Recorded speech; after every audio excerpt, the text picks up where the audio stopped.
1 month free ഫുഡും അക്കോമഡേഷനും നമ്മൾ പ്രൊവൈഡ് ചെയ്യുന്നുണ്ട്. അതുപോലെ നമ്മൾ ജോബിനും കയറ്റി കൊടുക്കും. ഞാൻ അർമേനിയക്ക് വന്നപ്പോഴത്തേനും കുറച്ച് പേരുടെ അടുത്ത് ചോദിച്ചു, എടാ അവിടെ എങ്ങനെയുണ്ട്, എങ്ങനെയാണ് പോയത്, എത്ര രൂപയായി, വർക്ക് ചെയ്യാൻ പറ്റുമോ നമുക്കവിടെ, ഇങ്ങനെയൊക്കെ ചോദിച്ചു. അപ്പം അർമേനിയയിൽ നിങ്ങൾക്ക് വർക്ക് ചെയ്യാം, കുറഞ്ഞ ചിലവിന് വർക്ക് ചെയ്യാം. കാര്യങ്ങൾ നമ്മൾ ഉദ്ദേശിക്കുന്നതൊക്കെ ഭയങ്കര എളുപ്പമാണ് ഇവിടെ വരാനും കാര്യങ്ങളൊക്കെ.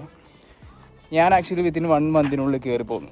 അതായത് പ്രോസസ്സിങ് ടൈം നമുക്ക് ആകപ്പാടെ 1 മന്തിന് താഴെ വരുന്നത്. അപ്പം എങ്ങോട്ടേലും നിങ്ങൾ വേറെ രാജ്യങ്ങളിലോട്ടൊക്കെ പോകാൻ വേണ്ടി നോക്കുന്നുണ്ട്, നിങ്ങൾക്ക് ഉറപ്പായിട്ടും അർമേനിയ ഇങ്ങോട്ട് ഒന്ന് കൺസിഡർ ചെയ്യാം. കാരണം ഒന്നാമത്തെ കാര്യം നല്ല കിടിലൻ കൺട്രിയാണ്, സംഭവമൊക്കെ സെറ്റാണ്. പിന്നെ നമുക്ക് ഇന്ത്യക്കാർക്ക് കൂടുതലും ജനറൽ ജോബ്സ് മാത്രമേ ഇവിടെ കിട്ടത്തുള്ളൂ.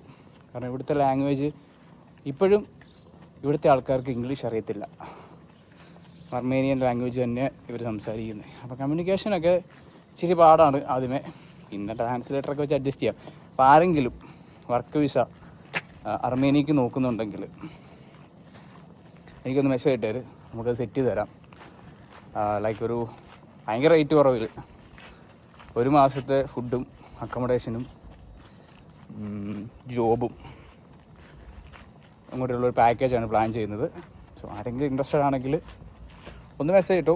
ആരെങ്കിലും പുറത്തേക്ക് പോകണം, രക്ഷപ്പെടണം, പൈസ ഉണ്ടാക്കണം എന്നൊക്കെ ഉള്ള മൂഡിൽ കഷ്ടപ്പെടാൻ റെഡി ആയിട്ടുള്ള ആൾക്കാരെങ്കിലും ഉണ്ടെങ്കിൽ, പണി ചെയ്യാൻ മടുപ്പില്ലാത്ത ആൾക്കാരിങ്ങനെ വന്നാൽ മതി. എല്ലാ രാജ്യത്ത് പോയാലും പണിയെടുത്താലേ പൈസ ഉണ്ടാക്കാൻ പറ്റുള്ളൂ, അത്രേ ഉള്ളൂ.